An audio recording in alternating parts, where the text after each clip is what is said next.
ನಮಸ್ಕಾರ ಗೆಳೆಯರಿ, stock market Kannada ಚಾನಲ್ಗೆ ಸ್ವಾಗತ ಸುಸ್ವಾಗತ. ಗೆಳೆಯರಿ, ವಿಡಿಯೋದಲ್ಲಿ ಇವತ್ತಿನ ನಮ್ಮ ಮಾರ್ಕೆಟ್ ಪರ್ಫಾರ್ಮೆನ್ಸ್ ನ ಜೊತೆಗೆ ಸಾಕಷ್ಟು ಸ್ಟಾಕ್ ಗಳಿಗೆ ಸಂಬಂಧಪಟ್ಟಂತ ಅಪ್ಡೇಟ್ಸ್ ಗಳು ಬಂದಿದ್ದಾವೆ. ಅವುಗಳನ್ನ ತಿಳ್ಕೊಳ್ಳೋಣ. ಜೊತೆಗೆ ಆ ಅಪ್ಡೇಟ್ ಗಳಿಗೆ ಸಂಬಂಧಪಟ್ಟಂತೆ ಸ್ಟಾಕ್ ಗಳಲ್ಲಿ ಯಾವ ರೀತಿಯ ರಿಯಾಕ್ಷನ್ ಬಂದಿದೆ ಅದನ್ನು ಕೂಡ ನಾವು ಈ ವಿಡಿಯೋದಲ್ಲಿ ತಿಳ್ಕೊಳ್ಳುವಂತ ಪ್ರಯತ್ನ ಮಾಡೋಣ. ಸ್ಟಾಕ್ ಗಳಿಗೆ ಹೋಗೋದಕ್ಕೆ ಮುಂಚೆ ಡಿಸ್ಕ್ಲೇಮರ್ ಕೊಡ್ಲಿಕ್ಕೆ ಇಷ್ಟಪಡ್ತೀನಿ. ಇಲ್ಲಿ ಕವರ್ ಮಾಡ್ತಿರೋಂತ ಯಾವುದೇ ಸ್ಟಾಕ್ ಅನ್ನು ಕೂಡ ರೆಕಮೆಂಡ್ ಮಾಡ್ತಿಲ್ಲ. ನೀವು ಫರ್ದರ್ ಸ್ಟಡಿ ಮಾಡಿ ಡಿಸಿಷನ್ ತಗೊಳ್ಬಹುದು. ಆಸ್ ಎಜುಕೇಶನಲ್ ಪರ್ಪಸ್ ನಾನು ಈ ವಿಡಿಯೋನ ನಿಮ್ಮ ಮುಂದೆ ತರ್ತಾ ಇದ್ದೀನಿ. ಗೆಳೆಯರೆ, ಇವತ್ತಿನ ನಮ್ಮ ಮಾರ್ಕೆಟ್ ನ ಅಂದ್ರೆ ಸೆನ್ಸೆಕ್ಸ್ ನ ಪರ್ಫಾರ್ಮೆನ್ಸ್ ಅನ್ನು ನೋಡೋದಾದ್ರೆ 357 ಪಾಯಿಂಟ್ಸ್ ಅಥವಾ 0.52% ಅಪ್ ಆಗಿದೆ. ಇವತ್ತು ಕೂಡ ನಮ್ಮ ಮಾರ್ಕೆಟ್ ಅಲ್ಲಿ ಒಳ್ಳೆ ಪರ್ಫಾರ್ಮೆನ್ಸ್ ಕಂಡು ಬಂತು. ಗ್ಯಾಪ್ ಅಪ್ ಓಪನ್ ಆಗಿ ಅದರ ನಂತರ ಕೂಡ ಒಳ್ಳೆ ಪರ್ಫಾರ್ಮೆನ್ಸ್ ಕಂಟಿನ್ಯೂ ಆಗಿದೆ. ಹಾಗೆ ನಾವು ನಿಫ್ಟಿ ಪರ್ಫಾರ್ಮೆನ್ಸ್ ಅನ್ನು ನೋಡೋದಾದ್ರೆ ಇಲ್ಲೂ ಕೂಡ ನೋಡಬಹುದು 82 ಪಾಯಿಂಟ್ಸ್ ಅಥವಾ 0.40% ಅಪ್ ಅಲ್ಲಿ ಕ್ಲೋಸಿಂಗ್ ಅನ್ನು ಕೊಟ್ಟಿದೆ ನಿಫ್ಟಿ ಕೂಡ. ಸೊ ಒಳ್ಳೆ ಪರ್ಫಾರ್ಮೆನ್ಸ್ ಓವರ್ ಆಲ್ ನಮ್ಮ ಮಾರ್ಕೆಟ್ ಅಲ್ಲಿ ಕಂಡು ಬಂದಿದೆ. ಜೊತೆಗೆ ಆಲ್ಮೋಸ್ಟ್ ಲಾಸ್ಟ್ 3 ಡೇಸ್ ಇಂದ ಕೂಡ ಆಲ್ ಟೈಮ್ ಹೈ ಅನ್ನ ಅಚೀವ್ ಮಾಡ್ತಾನೆ ಹೋಗ್ತಾ ಇದೆ. ಇವತ್ತು ಕೂಡ ನೋಡಬಹುದು 20,961, 20,961. ಹಾಗೆ ಸೆನ್ಸೆಕ್ಸ್ ಕೂಡ ನೋಡಬಹುದು, ಇಲ್ಲೂ ಕೂಡ ಸೇಮ್ 52 ವೀಕ್ ಹೈ ಹಾಗೂ ಇವತ್ತಿನ ಹೈ. ಒಳ್ಳೆ ಪರ್ಫಾರ್ಮೆನ್ಸ್ ಅನ್ನು ನಮ್ಮ ಮಾರ್ಕೆಟ್ ಕೊಡ್ತಾ ಇದೆ ಲಾಸ್ಟ್ 3 ಟ್ರೇಡಿಂಗ್ ಸೆಷನ್ ಅಲ್ಲೂ ಕೂಡ. ಹಾಗೆ ನಾವು ಇಂಡೈಸಸ್ ಗಳ ಪರ್ಫಾರ್ಮೆನ್ಸ್ ಅನ್ನು ನೋಡೋದಾದ್ರೆ ನಿನ್ನೆ ಹಾಗೂ ಮೊನ್ನೆ ಬ್ಯಾಂಕಿಂಗ್ ಸೆಕ್ಟರ್ ಅಲ್ಲಿ ಒಳ್ಳೆ ಪರ್ಫಾರ್ಮೆನ್ಸ್ ಕಂಡು ಬಂದಿತ್ತು. ಇವತ್ತು ಸ್ವಲ್ಪ ಡೌನ್ ಫಾಲ್ ಕಂಡು ಬಂತು. ಇದು ಕಾಮನ್ ಆಗಿ ಕಂಡು ಬರುವಂತ ಕರೆಕ್ಷನ್ ಗಳು. ಯಾವುದೇ ಸ್ಟಾಕ್ ಗಳು ಚೆನ್ನಾಗಿ ಪರ್ಫಾರ್ಮ್ ಮಾಡಿದ ನಂತರ ಹೈಯಿಂದ ಸ್ವಲ್ಪ ಡೌನ್ ಫಾಲ್ ಆದೇ ಆಗ್ತವೆ. ಸೊ ಅದೇ ರೀತಿಯ ರಿಯಾಕ್ಷನ್ ಅಂತ ಹೇಳ್ಬೋದು ಬ್ಯಾಂಕಿಂಗ್ ಸ್ಟಾಕ್ ಗಳಲ್ಲಿ ಇವತ್ತು ಕಂಡು ಬಂದಿರೋದು. ಆದ್ರೆ ಅಂತ ದೊಡ್ಡ ಡೌನ್ ಫಾಲ್ ಏನಲ್ಲ. ಸೊ ನಾರ್ಮಲ್ ಪರ್ಫಾರ್ಮೆನ್ಸ್ ಅಂತ ಹೇಳ್ಬೋದು. ಆಟೋದಲ್ಲಿ ಫ್ಲಾಟ್ ಪರ್ಫಾರ್ಮೆನ್ಸ್ ಇವತ್ತು ಕಂಡು ಬಂದಿದೆ. ಹಾಗೆ ಫೈನಾನ್ಷಿಯಲ್ ಸರ್ವಿಸಸ್ ಅಲ್ಲೂ ಕೂಡ ಸ್ವಲ್ಪ ಮಟ್ಟಿಗೆ ಡೌನ್ ಫಾಲ್. ಹಾಗೆ ಇವತ್ತು ತುಂಬಾನೇ ಚೆನ್ನಾಗಿ ಪರ್ಫಾರ್ಮ್ ಮಾಡಿದ್ದು ಅಂತಂದ್ರೆ FMCG ಹಾಗೂ IT ಸೆಕ್ಟರ್ ನೋಡಬಹುದು. ನಿನ್ನೆ ಎರಡು ಸೆಕ್ಟರ್ ಅಲ್ಲಿ ಡೌನ್ ಫಾಲ್ ಕಂಡು ಬಂದಿತ್ತು. ಎಸ್ಪೆಷಲಿ IT ಸೆಕ್ಟರ್ ಅಂತೂ ತುಂಬಾನೇ ಅಂಡರ್ ಪರ್ಫಾರ್ಮ್ ಮಾಡಿತ್ತು ನಿನ್ನೆ ಹಾಗೂ ಮೊನ್ನೆ. ಇವತ್ತು ನೋಡಬಹುದು 1.5% ರ್ಯಾಲಿ IT ಸೆಕ್ಟರ್ ಅಲ್ಲಿ ಕಂಡು ಬಂದಿದೆ. ಇವತ್ತು ಮಾರ್ಕೆಟ್ ಅನ್ನ ಮೇಲೆ ಎತ್ತಿದ್ದು ಅಂತಂದ್ರೆ IT ಸೆಕ್ಟರ್ ನ ಸ್ಟಾಕ್ ಗಳು ಅಂತಾನೆ ಹೇಳ್ಬೋದು. ಯಾಕಂದ್ರೆ ಬ್ಯಾಂಕಿಂಗ್ ಸೆಕ್ಟರ್ ಅಲ್ಲಿ ಅಂಡರ್ ಪರ್ಫಾರ್ಮೆನ್ಸ್ ಕಂಡು ಬಂದಿದೆ. IT ಸೆಕ್ಟರ್ ಹಾಗೂ FMCG ಸೆಕ್ಟರ್ ಒಳ್ಳೆ ಪರ್ಫಾರ್ಮೆನ್ಸ್ ಅನ್ನ ಮಾಡಿದ್ರಿಂದ ಇವತ್ತು ನಮ್ಮ market again all time high ಅನ್ನ ಅಚೀವ್ ಮಾಡಿದೆ. ಇದು ಹೀಗೆ ನಡೀತಾ ಇರುತ್ತೆ. ಒಂದಿನ ಆ ಸೆಕ್ಟರ್ ಚೆನ್ನಾಗಿ ಪರ್ಫಾರ್ಮ್ ಮಾಡುತ್ತೆ, ಇನ್ನೊಂದಿನ ಇನ್ನೊಂದು, ಮತ್ತೊಂದಿನ ಮತ್ತೊಂದು ಸೆಕ್ಟರ್. ಇದು ನಡೀತಾ ಇರುತ್ತೆ ಯಾವಾಗ್ಲೂ ಕೂಡ. ಹಾಗೆ ಇವತ್ತು ಫಾರ್ಮಾದಲ್ಲಿ ಸ್ವಲ್ಪ ಅಂಡರ್ ಪರ್ಫಾರ್ಮೆನ್ಸ್ ಕಂಡು ಬಂದಿದೆ. PSU ಬ್ಯಾಂಕ್ ಗಳು ಇವತ್ತು ಕೂಡ ಒಳ್ಳೆ ಪರ್ಫಾರ್ಮೆನ್ಸ್ ಅನ್ನು ಕೊಟ್ಟಿದ್ದಾವೆ. ಪ್ರೈವೇಟ್ ಬ್ಯಾಂಕ್ ಗಳು ಸ್ವಲ್ಪ ಅಂಡರ್ ಪರ್ಫಾರ್ಮ್ ಮಾಡಿದಾವೆ. ಎಸ್ಪೆಷಲಿ ಇವತ್ತಿನ ಮ್ಯಾನ್ ಆಫ್ ದ ಮ್ಯಾಚ್ ಅನ್ನ IT ಹಾಗೂ FMCG ಸೆಕ್ಟರ್ ನ ಶೇರುಗಳಿಗೆ ಕೊಡಬೇಕಾಗುತ್ತೆ. ಯಾಕಂದ್ರೆ ಎರಡು ಕಡೆ ಕೂಡ ಒಳ್ಳೆ ಪರ್ಫಾರ್ಮೆನ್ಸ್ ಕಂಡು ಬಂತು ನೋಡಬಹುದು. FMCG ಸೆಕ್ಟರ್ ನ ಹಲವಾರು ಸ್ಟಾಕ್ ಗಳಲ್ಲಿ ಒಳ್ಳೆ ಪರ್ಫಾರ್ಮೆನ್ಸ್, ಕೆಲವು ಮಾತ್ರ ಸ್ವಲ್ಪ ಅಂಡರ್ ಪರ್ಫಾರ್ಮ್ ಮಾಡಿದಾವೆ. ಮ್ಯಾಕ್ಸಿಮಮ್ ಶೇರುಗಳು ಒಳ್ಳೆ ಪರ್ಫಾರ್ಮೆನ್ಸ್ ಅನ್ನು ಕೊಟ್ಟಿದ್ದಾವೆ. ಹಾಗೆ IT ಸೆಕ್ಟರ್ ಅಲ್ಲಿ ನೋಡೋದಾದ್ರೆ 10ರಲ್ಲಿ 9 ಶೇರುಗಳು ಒಳ್ಳೆ ಪರ್ಫಾರ್ಮೆನ್ಸ್ ಅನ್ನು ಕೊಟ್ಟಿದ್ದಾವೆ. ಪರ್ಸಿಸ್ಟೆಂಟ್ ಸಿಸ್ಟಮ್ಸ್ ಮಾತ್ರ ಸ್ವಲ್ಪ ಅಂಡರ್ ಪರ್ಫಾರ್ಮ್ ಮಾಡಿದೆ.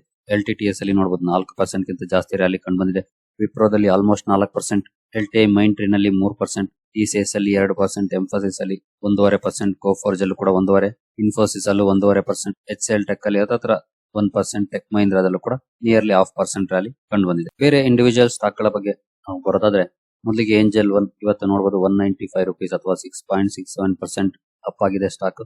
ಇದಕ್ಕೆ ಕಾರಣ ಕಂಪನಿಯ ಬಿಸ್ನೆಸ್ ಅಪ್ಡೇಟ್ಸ್, ಅಂದ್ರೆ ನವೆಂಬರ್ ನ ಬಿಸ್ನೆಸ್ ಅಪ್ಡೇಟ್ಸ್ ರಿಲೀಸ್ ಆಗಿದೆ. ನೀವು ಇಲ್ಲಿ ನೋಡಬಹುದು Angel One share price spikes over 10% to 52 week high on upbeat monthly business update. ಇಲ್ಲೂ ಕೂಡ ನೋಡಬಹುದು steep 51.3% jump in client base. ಇದು ಈ ಕಂಪನಿಯ ಒಳ್ಳೆ ಪರ್ಫಾರ್ಮೆನ್ಸ್ ಗೆ ಇವತ್ತು ಕಾರಣ ಆಗಿದ್ದು. ನಿನ್ನೆ ಸ್ವಲ್ಪ ಅಂಡರ್ ಪರ್ಫಾರ್ಮ್ ಮಾಡಿತ್ತು. ಕೆಲವರು ಕಮೆಂಟ್ ಸೆಕ್ಷನ್ ಅಲ್ಲಿ ಪ್ರಶ್ನೆ ಕೂಡ ಮಾಡಿದ್ರಿ, ನಾನು ಆಮೇಲೆ ನೋಡಿದೆ. ಸ್ವಲ್ಪ ಡೌನ್ ಫಾಲ್ ಕೂಡ ಕಂಡು ಬಂದಿತ್ತು ನೋಡಬಹುದು. ಇವತ್ತು ಒಳ್ಳೆ ರಿಕವರಿ ಇವತ್ತು ಸ್ಟಾಕ್ ಅಲ್ಲಿ ಕಂಡು ಬಂದಿದೆ. ಹೀಗೆ ಸಣ್ಣ ಮಟ್ಟದ ಡೌನ್ ಫಾಲ್ ಗಳು ಕಾಮನ್ ಆಗಿ ಬರ್ತಾ ಇರುತ್ತೆ ಪ್ರತಿ ಕಂಪನಿಯಲ್ಲೂ ಕೂಡ. ಆದ್ರೆ ನಾವು ನೋಡಬೇಕಾಗಿದ್ದು ಲಾಂಗ್ ಟರ್ಮ್ ಪಿಕ್ಚರ್. 1 ಇಯರ್ ಅಲ್ಲಿ ಪರ್ಫಾರ್ಮೆನ್ಸ್ ಹೇಗಿದೆ, 5 ಇಯರ್ಸ್ ಅಲ್ಲಿ ಪರ್ಫಾರ್ಮೆನ್ಸ್ ಹೇಗಿದೆ, ಈ ರೀತಿಯ ಲಾಂಗ್ ಟರ್ಮ್ ಪಿಕ್ಚರ್ ಅನ್ನ. ಯಾಕಂದ್ರೆ ಯಾವುದೇ ಕಂಪನಿಯಲ್ಲಿ ಅಪ್ಸ್ ಅಂಡ್ ಡೌನ್ಸ್ ಇಲ್ಲದೆ ಇರ್ಲಿಕ್ಕೆ ಸಾಧ್ಯನೇ ಇಲ್ಲ. ಎಲ್ಲಾ ರೋಡ್ಗಳು ಎಕ್ಸ್ಪ್ರೆಸ್ ವೇನೆ ಆಗಿರೋದಿಲ್ಲ.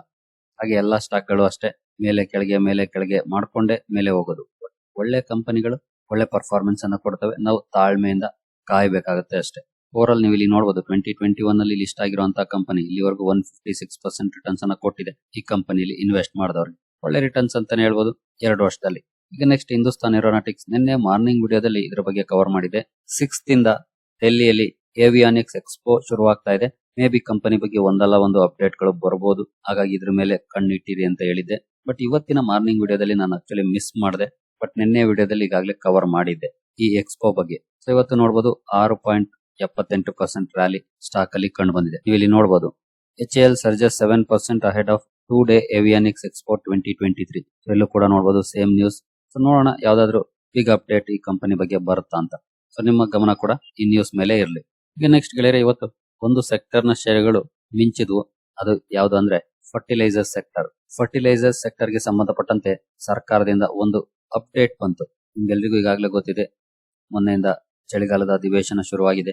ಲೋಕಸಭೆಯಲ್ಲಿ ಗವರ್ನಮೆಂಟ್ ಕೊಟ್ಟಿರುವಂತಹ ಒಂದು ಅಪ್ಡೇಟ್ ಇವತ್ತು ಫರ್ಟಿಲೈಸರ್ ಸೆಕ್ಟರ್ ನ ಸ್ಟಾಕ್ ಗಳಲ್ಲಿ ಭರ್ಜರಿ ರ್ಯಾಲಿ ಬರ್ಲಿಕ್ಕೆ ಕಾರಣ ಆಯ್ತು. ಅದೇನಂತಂದ್ರೆ ಸರ್ಕಾರ ಫರ್ಟಿಲೈಸರ್ಸ್ ಗಳಿಗೆ 13,300 ಕೋಟಿ ಸಬ್ಸಿಡಿಯನ್ನ ಅನೌನ್ಸ್ ಮಾಡಿದೆ. ಈಗಾಗಲೇ ರಾಬಿ ಬೆಳೆಗಳಿಗೆ ಅಂತ ಸುಮಾರು 20,000 ಕೋಟಿ ಸಬ್ಸಿಡಿಯನ್ನ ಈಗಾಗಲೇ ಕೊಟ್ಟಿತ್ತು. ಅದರ ಜೊತೆಗೆ ಅಡಿಷನಲ್ 13,000 ಕೋಟಿಯನ್ನ ಅನೌನ್ಸ್ ಮಾಡಿದೆ. ಇದು ಒಂದು ನ್ಯೂಸ್. ಹಾಗೆ ಇನ್ನೂ ಒಂದು ನ್ಯೂಸ್ ಬಂತು, ಅದು ಚೀನಾದಿಂದ. ಚೀನಾ ಮುಂದಿನ ದಿನಗಳಲ್ಲಿ ಅಂದ್ರೆ 2024ರಲ್ಲಿ ಕೋಟಾ ಬೇಸಿಸ್ ಅಲ್ಲಿ ಎಕ್ಸ್ಪೋರ್ಟ್ ಅನ್ನ ಮಾಡುತ್ತೆ ಅನ್ನುವಂತ ಒಂದು ನ್ಯೂಸ್ ಬಂತು. ಅಂದ್ರೆ ಈ ದೇಶಕ್ಕೆ ಇಷ್ಟು ಮಾತ್ರ ನಾವು ಫರ್ಟಿಲೈಸರ್ಸ್ ಅನ್ನ ಎಕ್ಸ್ಪೋರ್ಟ್ ಮಾಡಬೇಕು ಅಂತ ರಿಸ್ಟ್ರಿಕ್ಷನ್ಸ್. ಇದು ಕೂಡ ಈ ಸೆಕ್ಟರ್ ಗೆ ಒಂದು ಪಾಸಿಟಿವ್ ಪಾಯಿಂಟ್ ಆಗುತ್ತೆ. ಯಾಕಂದ್ರೆ ಹೊರಗಡೆಯಿಂದ ಇಂಪೋರ್ಟ್ ಮಾಡ್ಕೊಳ್ಳೋದು ಕಡಿಮೆ ಆದ್ರೆ ಅಬ್ವಿಯಸ್ಲಿ ನಮ್ಮ ಮ್ಯಾನುಫ್ಯಾಕ್ಚರರ್ಸ್ ಏನಿರ್ತಾರೆ ಅವರುಗಳಿಗೆ ಬಿಸ್ನೆಸ್ ಚೆನ್ನಾಗುತ್ತೆ. ಸೊ ಅದು ಒಂದು ಪ್ಲಸ್ ಪಾಯಿಂಟ್ ಅಂತಾನೆ ಅನ್ಕೊಳ್ಬಹುದು ಇವತ್ತಿನ ಫರ್ಟಿಲೈಸರ್ ಸೆಕ್ಟರ್ ನ ಸ್ಟಾಕ್ ಗಳ ಈ ರೀತಿಯ ರ್ಯಾಲಿಗೆ. ನೀವು ಇಲ್ಲಿ ನೋಡಬಹುದು, Chambal fertilisers 8%, Coromandel international 2%, Deepak fertilisers 5%, fact ಅಲ್ಲಿ 10% ನೋಡಬಹುದು ಅಪ್ಪರ್ ಸರ್ಕ್ಯೂಟ್. ಗುಜರಾತ್ ನರ್ಮದಾ ನೋಡಬಹುದು 3.5%, ಗುಜರಾತ್ ಸ್ಟೇಟ್ ಫರ್ಟಿಲೈಸರ್ಸ್ 5%, ಹಾಗೆ ಮದ್ರಾಸ್ ಫರ್ಟಿಲೈಸರ್ಸ್ 12% ರ್ಯಾಲಿ ಹೋಗಿದೆ. ನಾಗಾರ್ಜುನ 5%, ನ್ಯಾಷನಲ್ ಫರ್ಟಿಲೈಸರ್ಸ್ ಆಲ್ಮೋಸ್ಟ್ 7% ಇದೆ. RCF ಅಲ್ಲಿ 12%, ಹಾಗೆ ಸದರನ್ ಪೆಟ್ರೋಲ್ ನೋಡಬಹುದು 3%, ಜುವಾರಿ ಗ್ಲೋಬಲ್ 4%. ಈ ಎಲ್ಲ ಷೇರುಗಳಲ್ಲಿ ಈ ರೀತಿ ರ್ಯಾಲಿ ಬರ್ಲಿಕ್ಕೆ ಆ ಎರಡು ಪ್ರಮುಖ ನ್ಯೂಸ್ ಗಳು ಇವತ್ತು ಕಾರಣ ಆಗಿದೆ. ಈ ಸೆಕ್ಟರ್ ಸ್ವಲ್ಪ ಸ್ಟ್ರಗಲ್ ಮಾಡುತ್ತೆ.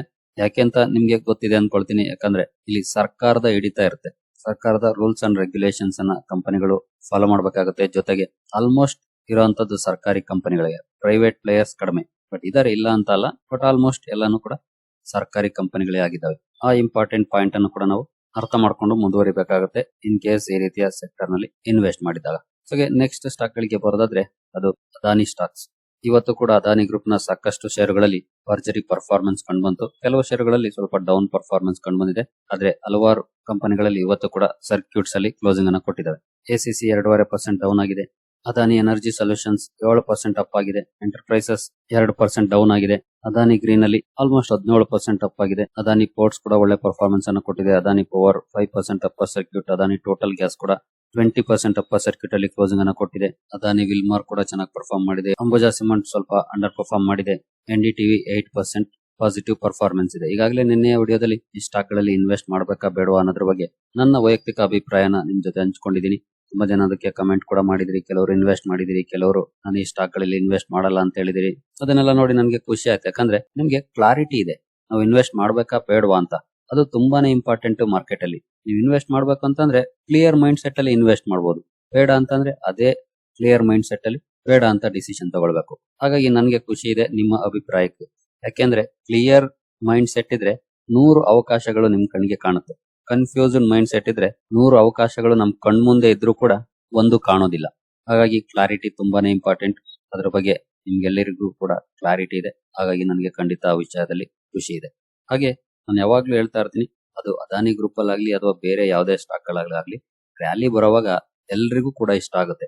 ಎಸ್ಪೆಷಲಿ ಇನ್ವೆಸ್ಟ್ ಮಾಡಿಲ್ದೇ ಇದ್ದಾಗ ಒಂದು ಡಿಸಪಾಯಿಂಟ್ಮೆಂಟ್ ಇರುತ್ತೆ. ಅಯ್ಯೋ ನಾನು ಇನ್ವೆಸ್ಟ್ ಮಾಡಿದ್ರೆ ಇಷ್ಟೊಂದು ಲಾಭ ಬರ್ತಾ ಇತ್ತಲ್ಲ ಒಂದೇ ದಿನದಲ್ಲಿ ಅಂತ. ಆ ರೀತಿ ಆಗ್ಬೇಡಿ. ಯಾಕಂದ್ರೆ ಮಾರ್ಕೆಟ್ ಇದು, ಇಲ್ಲಿ ಈ ತರದ 100 ಅವಕಾಶಗಳು ಸಿಗ್ತಾ ಇರುತ್ತೆ. ಆಗ ಖಂಡಿತ ಲಾಭ ಅದೇ ಆಗುತ್ತೆ. ಆದ್ರೆ ಫೋಮೋಗಳಿಗಾಗಿ ಇನ್ವೆಸ್ಟ್ಮೆಂಟ್ ಮಾಡಕ್ ಹೋಗ್ಬೇಡಿ. Fear of missing out. So ಅದು ಖಂಡಿತ ಲಾಸ್ ಅನ್ನ ಉಂಟು ಮಾಡಬಹುದು. ಅಥವಾ ನೀವು ಫರ್ಮ್ ಡಿಸಿಷನ್ ತಗೊಳ್ತೀರಾ, ನಾನು ರಿಸ್ಕ್ ತಗೊಂಡು ಇನ್ವೆಸ್ಟ್ ಮಾಡ್ತೀನಿ ಅಂತನ, ನೀವು ನಿಮ್ಮ ರಿಸ್ಕ್ ಅಪಟೈಟ್ ಮೇಲೆ ಖಂಡಿತ ಡಿಸಿಷನ್ ತಗೊಂಡು ಮುಂದುವರಿಬಹುದು. ಇಲ್ಲ ಅಂದ್ರೆ ಅವಾಯ್ಡ್ ಕೂಡ ಮಾಡಬಹುದು ಆಸ್ ಯೂಶುವಲ್. ಈಗ ನೆಕ್ಸ್ಟ್ ಸ್ಟಾಕ್ ಬರೋದಾದ್ರೆ ಸುಜ್ಲಾನ್ ಎನರ್ಜಿ.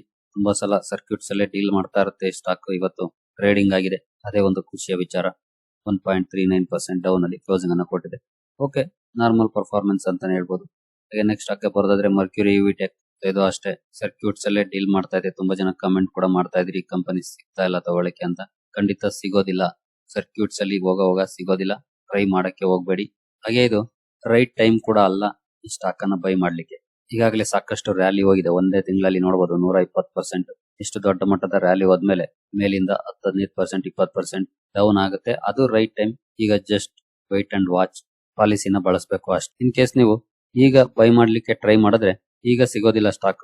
ಯಾವಾಗ ಆಪರೇಟರ್ಸ್ ಡಂಪ್ ಮಾಡ್ಲಿಕ್ಕೆ ಶುರು ಮಾಡ್ತಾರೋ ಆಗ ಸಿಗುತ್ತೆ. ಅಲ್ಲಿಂದ ಡೈಲಿ ಲೋಯರ್ ಸರ್ಕ್ಯೂಟ್ ಅಲ್ಲಿ ಕೆಳಗಡೆ ಹೋಗ್ತಾ ಇರುತ್ತೆ. ಹಾಗಾಗಿ ಇದು ಸರಿಯಾದ ಸಮಯ ಅಲ್ಲ ಬೈ ಮಾಡೋಕೆ ಅಥವಾ ಟ್ರೈ ಮಾಡೋಕ್ಕೂ ಕೂಡ. ಈಗ ಸದ್ಯಕ್ಕೆ ನಿಮ್ಮ ವಾಚ್ ಲಿಸ್ಟ್ ಅಲ್ಲಿ ಇಟ್ಕೊಂಡಿರಿ. ಯಾವಾಗ ರೆಗ್ಯುಲರ್ ಆಗಿ ಟ್ರೇಡಿಂಗ್ ಆಗುತ್ತೋ ಆಗ ಟ್ರೈ ಮಾಡಬಹುದು ಬೇಕಿದ್ರೆ. ಸರ್ಕ್ಯೂಟ್ಸ್ ಅಲ್ಲಿ ಮೇಲೆ ಹೋಗೋ ಸ್ಟಾಕ್, ಸರ್ಕ್ಯೂಟ್ಸ್ ಅಲ್ಲಿ ಕೆಳಗಡೆ ಬರುತ್ತೆ, ಅದು ಕೂಡ ನಿಮ್ಗೆ ಗೊತ್ತಿರಬೇಕು. ಈಗ ನೆಕ್ಸ್ಟ್ ಸ್ಟಾಕ್ ಬರೋದಾದ್ರೆ Hero motor company Ather energy company ಜೊತೆ ಒಪ್ಪಂದವನ್ನು ಮಾಡ್ಕೊಂಡಿದೆ ಫಾಸ್ಟ್ ಚಾರ್ಜಿಂಗ್ ಸೊಲ್ಯೂಷನ್ಸ್ ಬಗ್ಗೆ. ಆ ಕಾರಣಕ್ಕಾಗಿ ಹೀರೋ ಮೋಟಾರ್ಸ್ ಕೂಡ ಇವತ್ತು ವೃದ್ಧಿಯಲ್ಲಿತ್ತು. ಇದ್ರ ಬಗ್ಗೆ ನಾನು ಹಿಂದೆ ಸಾಕಷ್ಟು ಸಲ ಮಾತಾಡಿದೀನಿ. ಮ್ಯಾನೇಜ್ಮೆಂಟ್ ಅಲ್ಲಿ ಕೆಲವೊಂದು ಸಮಸ್ಯೆಗಳಿದಾವೆ, ಹಾಗಾಗಿ ಕಂಪನಿ ಸ್ಟ್ರಗಲ್ ಮಾಡ್ತಿದೆ ಅಂತ ನೋಡಬಹುದು. ಇದರ ಪರ್ಫಾರ್ಮೆನ್ಸ್ ಅನ್ನು 5 ಇಯರ್ಸ್ ಅಲ್ಲಿ ಯಾವ ರೀತಿ ಇದೆ ಅಂತ. ಹಾಗಾಗಿ ಲಾಂಗ್ ಟರ್ಮ್ ಗೆ ಪ್ರಿಫರ್ ಮಾಡ್ಲಿರುತ್ತೆ ಖಂಡಿತ ಅಂತ ಒಳ್ಳೆ ಸ್ಟಾಕ್ ಅಲ್ಲ ಅನ್ನೋದು ನನ್ನ ಅಭಿಪ್ರಾಯ. ಶಾರ್ಟ್ ಟರ್ಮ್ ಗೆ ಹೋಗೋರಿಗೆ ಖಂಡಿತ ಒಳ್ಳೆ ವಾಲಟಿಲಿಟಿ ಇರುತ್ತೆ, ಅವ್ರಿಗೆ ಬೆನಿಫಿಟ್ ಆಗ್ಬೋದು. ಬಟ್ ಲಾಂಗ್ ಟರ್ಮ್ ಗೆ ಅಷ್ಟೇನು ಸೂಟ್ ಆಗಲ್ಲ ಸದ್ಯದ ಮಟ್ಟಿಗೆ. ಅಂದ್ರೆ ಮ್ಯಾನೇಜ್ಮೆಂಟ್ ನ ಸಮಸ್ಯೆಗಳು ಬಗೆಹರಿದ್ರೆ ಅದು ಬೇರೆ ವಿಚಾರ. As of now not good ಅಂತಾನೆ ಹೇಳ್ಬೋದು ಲಾಂಗ್ ಟರ್ಮ್ ಗೆ ಇನ್ವೆಸ್ಟ್ ಮಾಡೋರಿಗೆ. ಈಗ ನೆಕ್ಸ್ಟ್ ಸ್ಟಾಕ್ ಬರೋದಾದ್ರೆ Sterling and Wilson renewable energy company fund raising ಬಗ್ಗೆ ಡಿಸಿಷನ್ ಅನ್ನ ತಗೊಂಡಿದೆ. ಇಲ್ಲಿ ನೋಡಬಹುದು ಮುಂದಿನ ವಾರದಿಂದ 1500 ಕೋಟಿ QAP ಲಾಂಚ್ ಆಗಬಹುದು ಅನ್ನೋ ರಿಪೋರ್ಟ್ಸ್ ಬಂದಿದೆ. ಆ ಕಾರಣಕ್ಕಾಗಿ ಸ್ಟಾಕ್ ಅಲ್ಲಿ ಇವತ್ತು ಅಪ್ಪರ್ ಸರ್ಕ್ಯೂಟ್ ಕೂಡ ಕಂಡು ಬಂದಿದೆ. Next stock EKA energy IOC ಜೊತೆ ಒಪ್ಪಂದವನ್ನು ಮಾಡ್ಕೊಂಡಿದೆ ಇಂಡೋರ್ ಸೋಲಾರ್ ಕುಕಿಂಗ್ ಸಿಸ್ಟಮ್ ಗೆ. ಅಂದ್ರೆ ಮನೆಗಳಲ್ಲಿ ಸೋಲಾರ್ ಕುಕಿಂಗ್ ಸಿಸ್ಟಮ್ ಗಳಿಗೆ ಸಂಬಂಧಪಟ್ಟಂತೆ ಈ ಒಪ್ಪಂದ ಆಗಿರೋದು IOC ಹಾಗೂ EKA ಎನರ್ಜಿ ಸರ್ವಿಸಸ್ ಗೆ ಸಂಬಂಧಪಟ್ಟಂತೆ. ಹಾಗಾಗಿ ಇವತ್ತು 4% ಗಿಂತ ಜಾಸ್ತಿ ರ್ಯಾಲಿ ಈ ಸ್ಟಾಕ್ ಅಲ್ಲಿ ಕಂಡು ಬಂದಿದೆ. ಈಗ ನೆಕ್ಸ್ಟ್ ಸ್ಟಾಕ್ ಬರೋದಾದ್ರೆ ಬಾಲಾಜಿ ಅಮೈನ್ಸ್. ಇವತ್ತು 11% ರ್ಯಾಲಿ ಕಂಡು ಬಂದಿದೆ ಬಾಲಾಜಿ ಅಮೈನ್ಸ್ ಅಲ್ಲಿ. ಅವಾಗ ಈ ಸ್ಟಾಕ್ ಅಲ್ಲಿ ಒಳ್ಳೆ ರ್ಯಾಲಿ ಬರುತ್ತೆ, ಹಾಗೆ ಒಳ್ಳೆ ಡೌನ್ ಫಾಲ್ ಕೂಡ ಬರುತ್ತೆ. ಇನ್ ಕೇಸ್ ನೀವು 6 ಮಂತ್ಸ್ ಪರ್ಫಾರ್ಮೆನ್ಸ್ ಅನ್ನು ನೋಡಿದ್ರೆ ನೀವು ಇಲ್ಲಿ ನೋಡಬಹುದು sudden down fall, sudden rally, ಈ ರೀತಿ ಸಾಕಷ್ಟು ಸಲ ಆಗ್ತಾ ಇರುತ್ತೆ. ಬಟ್ ಸ್ಟಿಲ್ ಈ 5 ಇಯರ್ಸ್ ಡೇಟಾ ನೋಡಿದ್ರೆ 400% ಪಾಸಿಟಿವ್ ಇದೆ. ಹಾಗಿದ್ರೆ ಐಯಿಂದ ಈಗಲೂ ಕೂಡ ನೋಡಬಹುದು ಅರೌಂಡ್ 50% ಡೌನ್ ಫಾಲ್ ಅಲ್ಲೇ ಇದೆ ಈಗಲೂ ಕೂಡ. Chemical sector stock, gold sector ಸ್ವಲ್ಪ ಅಂಡರ್ ಪರ್ಫಾರ್ಮ್ ಮಾಡ್ತಾ ಇದೆ ಬಿಕಾಸ್ ಆಫ್ ವೇರಿಯಸ್ ರೀಸನ್ಸ್. ಇಲ್ಲೂ ಕೂಡ ಡೌನ್ ಫಾಲ್ ಇದೆ. ಹಾಗೆ ಈಗ ನೆಕ್ಸ್ಟ್ ಕ್ಯಾಮ್ಸ್ ಅಲ್ಲಿ ಇವತ್ತು 4% ಡೌನ್ ಫಾಲ್ ಕಂಡು ಬಂತು. ನಿನ್ನೆ ಈ ಕಂಪನಿ ಬಗ್ಗೆ ಒಂದು ಅಪ್ಡೇಟ್ ಅನ್ನ ಕೊಟ್ಟಿದೆ. ಕಂಪನಿಯ ಪ್ರಮೋಟರ್ ಗ್ರೂಪ್ ಸುಮಾರು 19% ಹೋಲ್ಡಿಂಗ್ ಅನ್ನ ಸೆಲ್ ಮಾಡಿ ಎಕ್ಸಿಟ್ ಆಗಿದೆ ಅಂತ. ಹಾಗಾಗಿ ಇವತ್ತು ಕೂಡ ಫೋಕಸ್ ಅಲ್ಲಿ ಇತ್ತು. ಇವತ್ತು ನೆಗೆಟಿವ್ ಆಗಿ ರಿಯಾಕ್ಟ್ ಮಾಡಿದೆ ಮಾರ್ಕೆಟ್. ಇಲ್ಲೇ ನ್ಯೂಸ್ ಅನ್ನ ನೋಡಬಹುದು. Promoter great terrain investment exit CAMS. Next SPC export ಇವತ್ತು ಫೋಕಸ್ ಅಲ್ಲಿ ಇತ್ತು. ಕಾರಣ ನಿನ್ನೆ ಕಂಪನಿ ಬೋನಸ್ ಅನ್ನು ಅನೌನ್ಸ್ ಮಾಡಿತ್ತು. ಬೋನಸ್ ಗೆ ಸಂಬಂಧಪಟ್ಟಂತೆ ಮಾರ್ಕೆಟ್ ಯಾವ ರೀತಿ ರಿಯಾಕ್ಟ್ ಮಾಡಬಹುದು ಅಂತ. ರಿಯಾಕ್ಷನ್ ಮಾರ್ನಿಂಗ್ ಚೆನ್ನಾಗಿ ಇತ್ತು, ಅದರ ನಂತರ ಕೂಡ ಒಳ್ಳೆ ರ್ಯಾಲಿ ಬಂದಿತ್ತು ನೋಡಬಹುದು ನೀವು ಇಲ್ಲಿ. ಅದರ ನಂತರ ಈ ರ್ಯಾಲಿಯನ್ನು ಬಳಸಿಕೊಂಡು big players may be exit ಕೂಡ ಆಗಿರಬಹುದು. ಇವತ್ತು ಅದೇ ರೀತಿಯ ಪ್ರಾಫಿಟ್ ಬುಕಿಂಗ್ ಕಂಡು ಬಂದಿದೆ, ಅದನ್ನ ನೀವು ಇಲ್ಲಿ ನೋಡಬಹುದು. ಸಣ್ಣ ಕಂಪನಿಗಳಲ್ಲಿ ಇನ್ವೆಸ್ಟ್ ಮಾಡಿದಾಗ ಇದೇ ದೊಡ್ಡ ರಿಸ್ಕ್. ತುಂಬಾ ಜನ ನಿನ್ನೆ ಬೋನಸ್ ಅನೌನ್ಸ್ ಮಾಡ್ತಾ ಅಂತ ಬೆಳಗ್ಗೆ ಬೈ ಮಾಡಿರಬಹುದು. ಅದರ ನಂತರ ಶಾರ್ಟ್ ಟರ್ಮ್ ಈ ಹಿಂದೆ ಎಂಟರ್ ಆಗಿದ್ದವರು ಇಮಿಡಿಯೇಟ್ಲಿ ಪ್ರಾಫಿಟ್ ಬುಕ್ ಕೂಡ ಮಾಡಿದ್ದಾರೆ. ಹಾಗಾಗಿ ಅಂಡರ್ ಪರ್ಫಾರ್ಮೆನ್ಸ್ ಕೂಡ ಈ ಸ್ಟಾಕ್ ಅಲ್ಲಿ ಕಂಡು ಬಂದಿದೆ. ಈಗ ನೆಕ್ಸ್ಟ್ ಈಥೋಸ್. ನಿನ್ನೆ ಕೂಡ ಈಥೋಸ್ ಅಲ್ಲಿ ಡೌನ್ ಫಾಲ್ ಇತ್ತು, ಇವತ್ತು ಕೂಡ ಅದೇ ರೀತಿಯ ಡೌನ್ ಫಾಲ್ ಕಂಟಿನ್ಯೂ ಆಯಿತು. 3.5% ಇವತ್ತು ಕೂಡ ಡೌನ್ ಅಲ್ಲಿ ಕ್ಲೋಸಿಂಗ್ ಅನ್ನು ಕೊಟ್ಟಿದೆ ಈ ಕಂಪನಿ. ಇದು ಕೂಡ ಒಂದು small cap company. Small cap stock ಗಳಲ್ಲಿ ಇನ್ವೆಸ್ಟ್ ಮಾಡಿದಾಗ ಇದೆಲ್ಲಾನು ಕೂಡ ಬೇರ್ ಮಾಡಬೇಕಾಗುತ್ತೆ. ಅದನ್ನ ನೀವು ಅರ್ಥ ಮಾಡ್ಕೊಳ್ಬೇಕು. 1 ಇಯರ್ ಅಲ್ಲಿ ನೋಡಬಹುದು ಫ್ಲಾಟ್ ಇದೆ, ಈಗ ಡೌನ್ ಆಗಿದ್ರಿಂದ 6 ಮಂತ್ಸ್ ಅಲ್ಲಿ ಈಗಲೂ ಕೂಡ 33% ಇದೆ. 1 ಇಯರ್ ಅಲ್ಲಿ 79% ಇದೆ. 5 ಇಯರ್ಸ್ ಅಲ್ಲಿ ನೋಡಬಹುದು 143. 5 ಇಯರ್ಸ್ ಇನ್ನೂ ಆಗಿಲ್ಲ. 2022 ಇಂದ ಇರುವಂತಹ ಕಂಪನಿ ಇಲ್ಲಿವರೆಗೂ 143% ರಿಟರ್ನ್ಸ್ ಅನ್ನು ಕೊಟ್ಟಿದೆ. ಸರಿ ಗೆಳೆಯರೆ, ಈ ಎಲ್ಲ ಅಪ್ಡೇಟ್ಸ್ ನಿಮಗೆ ಇಷ್ಟ ಆಗಿದೆ ಅನ್ಕೊಳ್ತೀನಿ. ಮುಂದಿನ ವಿಡಿಯೋದಲ್ಲಿ ಸಿಗೋಣ. ಅಲ್ಲಿವರೆಗೂ ಜೈ ಹಿಂದ್, ಜೈ ಕರ್ನಾಟಕ.